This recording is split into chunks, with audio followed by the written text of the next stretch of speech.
Bonjour! Dans cette vidéo, tu vas pouvoir t'entraîner à effectuer des calculs de probabilité. Mais avant de te laisser chercher et donc t'attaquer à cet exercice, il faudrait peut-être que je te présente mes dés. Ils sont là dans cette petite pochette. Ce sont des dés magiques. Non, ce pas des dés magiques, ce sont juste des dés très originaux. Le premier que je dois te présenter, c'est celui-ci. Celui-ci, en fait, ça s'appelle un octaèdre. Il est formé de 8 faces, ce qui veut dire que ce dé-là est numéroté de 1 à 8. Il faudra s'en souvenir. Pour le dé bleu, tu vas en avoir besoin pour effectuer tes calculs de probabilité. Je poursuis avec le suivant. Ici, ça c'est un icosaèdre. Celui-ci est formé donc que de triangles équilatéraux. C'est également un solide de Platon comme le précédent. Et donc, il est formé de 20 faces, donc numéroté cette fois-ci de 1 à 20. Alors, le suivant est un peu plus terrible. Celui-ci est formé de 24 faces. Alors, il porte un nom à dormir debout. Je triche d'ailleurs, je ne connais pas par cœur son nom, c'est un icositetraèdre trapézoïdal. C'est même difficile à dire. Donc, en tout cas, il faut retenir que ce solide est formé donc de 24 faces, donc numérotées de 1 à 24. Pour le solide rouge, on ne s'arrête pas là, j'en ai encore des plus terribles. Celui-ci, alors celui-ci est carrément formé de 60 faces. Lui aussi porte un drôle de nom, il s'appelle l'hexacontaèdre trapézoïdal. Donc le solide violet formé, mais de toute façon c'est noté, de 60 faces. Et je ne m'arrête pas là avec, alors je pose tous les autres, le plus terrible de tous, celui-ci, et maintenant ma pochette est vide, mais j'en ai ailleurs, je te rassure, celui-ci est formé de 120 faces, et donc c'est un dé qui est numéroté de 1 à 120, il s'appelle un hexaquicosaèdre. Voilà, sachant tout ceci, tu es maintenant en mesure de répondre à la question: quel dé devrais-tu choisir pour avoir le plus de chances de gagner la somme maximum? Je te laisse donc mettre la vidéo en pause et on corrige ensuite. Correction.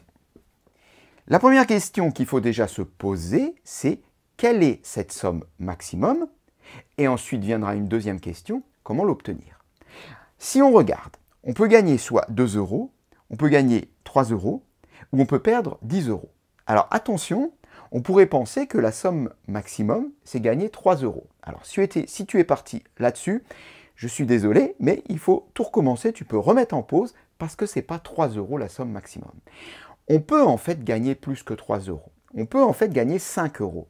C'est-à-dire qu'on peut associer les deux critères que la face qui est sur le dessus est à la fois un multiple de 2 et à la fois un multiple de 3. Oui, oui, je t'assure, il existe des nombres qui sont multiples de 2 et multiples de 3.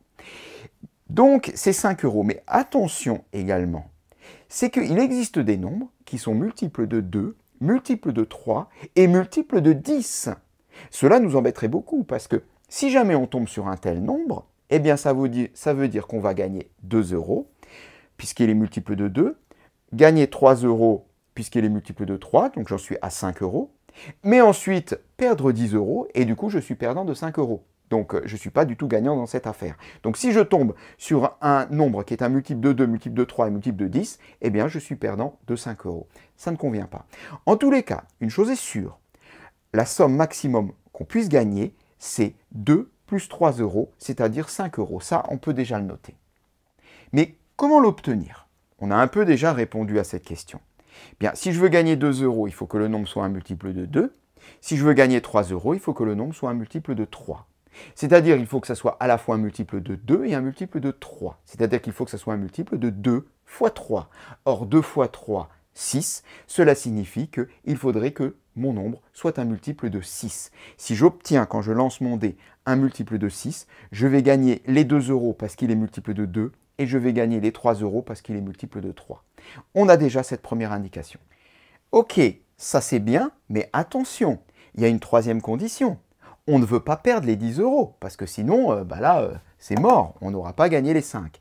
Pour ne pas perdre les 10 €, ça veut dire que mon nombre ne doit pas être un multiple de 10. Or, il se trouve que parmi les multiples de 6, j'ai beaucoup de multiples de 10.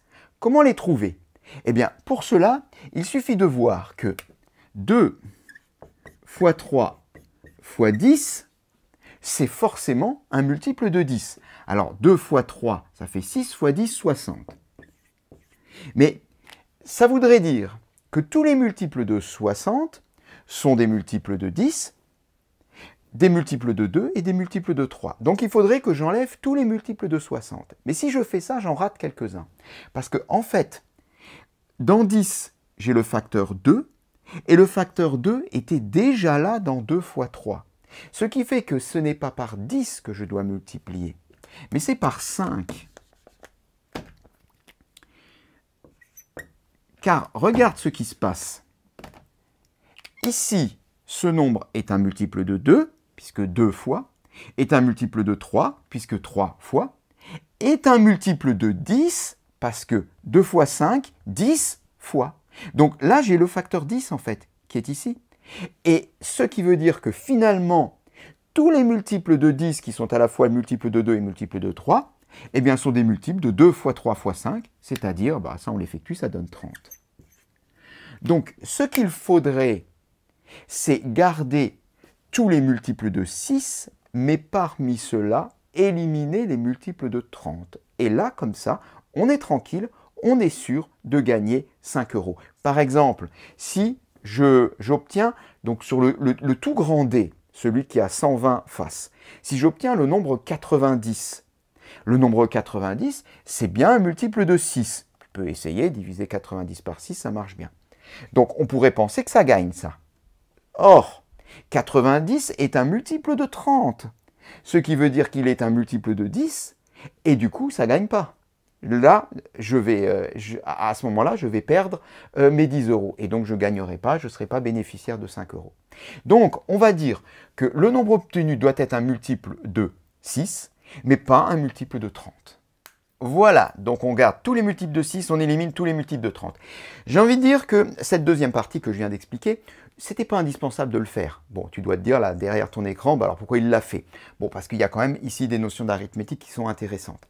Mais quand on écrit la liste de tous les multiples de 6, c'est facile, dès qu'on en voit un qui est un multiple de 10, de l'éliminer, puisque un multiple de 10, ça se reconnaît assez facilement. Il se termine par un 0, donc on peut l'éliminer assez facilement. C'est d'ailleurs ce qu'on va faire. On va commencer à écrire la liste donc de tous les multiples qui nous intéressent, donc en allant jusqu'à 120, puisqu'on va avoir un dé à 120 faces. Et on y va. Alors, eh bien, on va commencer donc par 6. Le suivant, c'est 12. Puis le suivant, c'est 18. Puis 24. En fait, je fais tout simplement la table de 6.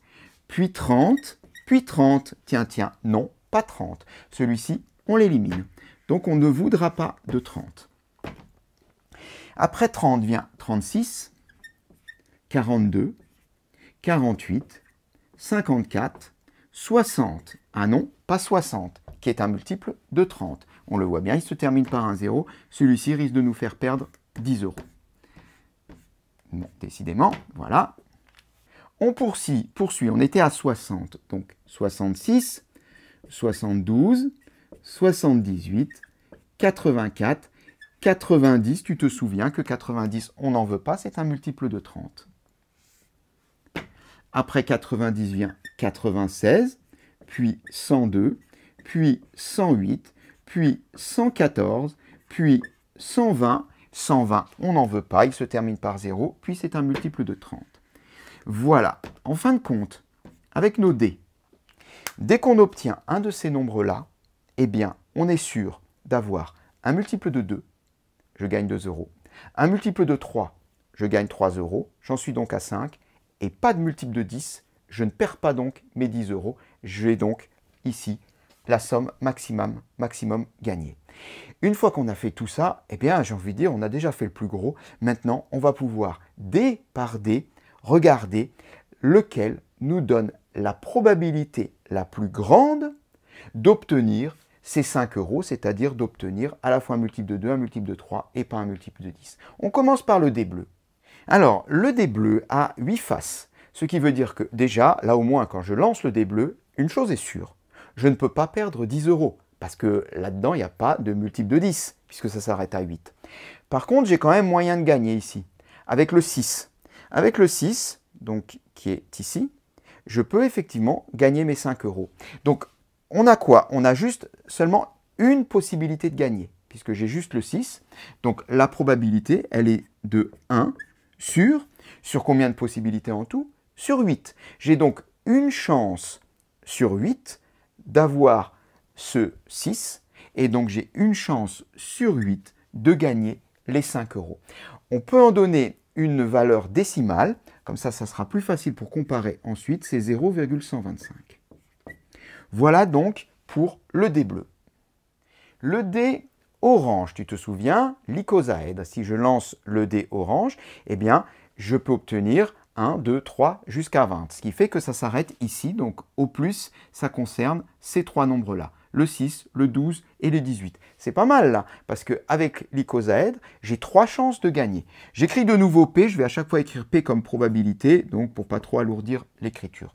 J'ai donc 3 chances sur gagner. 3 chances de gagner. 3 sur, alors c'est plus sur 8 maintenant, puisque là je lance un dé à 20 faces. Donc j'ai 3 chances de gagner sur 20, attention.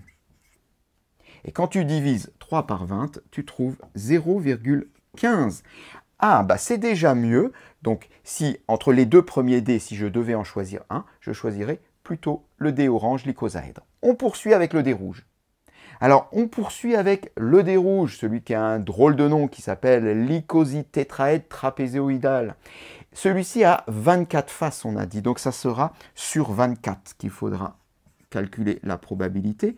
Alors maintenant, reste à savoir combien on a de possibilités de gagner. Eh bien, il suffit de regarder dans notre liste, 6, 12, 18 et 24. Donc on a 4 façons de gagner, sur 24 façons en tout.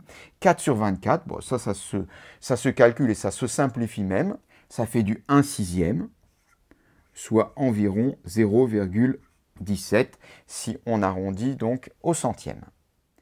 On s'attaque maintenant au dé violet qui a 60 faces, celui-ci. 60 faces, ça veut dire qu'on va descendre ici jusqu'en bas. On va donc compter combien de façons on a de gagner. 2, 4, 6, 8. On a 8 façons de gagner. Donc la probabilité sera égale à 8 sur, eh bien, sur le nombre de faces, c'est-à-dire 60, 8 sur 60. Alors 8 sur 60, c'est pareil, ça se simplifie bien. Ça donne du 2/15. Et là, on peut calculer une valeur approchée. On trouve environ 0,13. Bon, pour l'instant, c'est le dé rouge qui l'emporte, hein, mais on n'a pas fini. Il nous en reste un, le tout grand, le dé à 120 faces. Alors, le dernier dé, le grand dé, que j'ai appelé d'ailleurs le grand dé, tout simplement parce que j'ai déjà un dé orange. Bon, celui-là, il est orange transparent, il est très joli d'ailleurs. Enfin, c'est pas la question. La question, c'est de savoir quelle est la probabilité de gagner 5 euros en lançant ce dé-là. Eh bien, là, c'est simple, il suffit de prendre tous les nombres qui sont ici. Tous les nombres qui sont inscrits ici sont des multiples de 2, de 3 et pas de 10. On les compte, eh bien, il y en a 16. Ce qui veut dire que la probabilité est égale à 16 sur, eh bien, sur le nombre de faces, c'est-à-dire 120. Alors 16 sur 120, ça se simplifie bien aussi. Je passe sur la simplification, ça fait également 2/15, ce qui fait qu'on retrouve également 0,13. Donc peu importe que tu joues avec le dé violet ou le grand dé, dans les deux cas, tu as autant de chances de gagner les 5 euros. Eh bien maintenant comparons, 0,125, 0,15, 0,17, 0,13, 0,13, on voit clairement que c'est le dé rouge qui l'emporte et c'est avec celui-ci qu'il faudra jouer pour avoir le plus de chances de gagner 5 euros. Allez, je m'y risque et je lance. Yes, gagné. Cette séquence est terminée.